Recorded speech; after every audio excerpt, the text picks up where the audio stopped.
काय म्हणतोय, क्वेश्चन काय म्हणतोय, 150% म्हणजे किती, बरोबर. 150 मीन्स किती, बरोबर. 150% मीन्स ओके.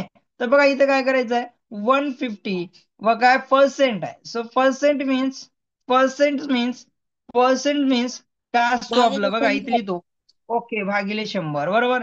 1/100, बरोबर. या पर्सेंटेजला आपण असं लिहितो, पर्सेंट आला 1/100, आपल्याला 1/100 कुठेही झोपीत जरी उठलं तरी आपल्याला कळालं पाहिजे. झोपीतून उठायला विचारलं पर्सेंट म्हणलं की 1/100. ओके. लक्षात ठेवायचं.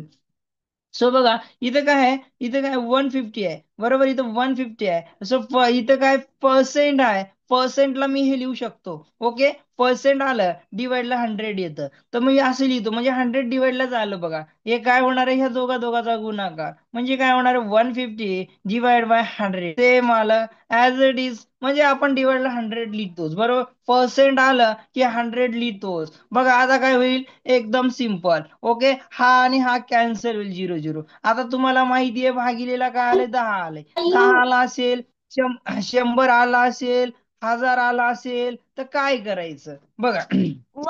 चला इथं काय, ओके, इथं एक शून्य आहे. एक शून्य असेल तर काय करतो आपण, 10 बरं, 10ला एक शून्य, एकला एक 1.5. शून्य आहे. शांत बसा रे, अरे शांत बसा की रे, सांगू द्या की. एकला एकला एक शून्य आहे, तर 15 जशा तसं लिहायचं. तुम्हाला माहिती आहे उजवीकडून डावीकडे घर मोजायची, किती झिरो आहे तर एक झिरो आहे, तर एक घर मोजायचा आणि दशांश चिन्ह द्यायचा, म्हणजे 1.5. 1.5 ऑप्शन क्रमांक ए उत्तर आहे.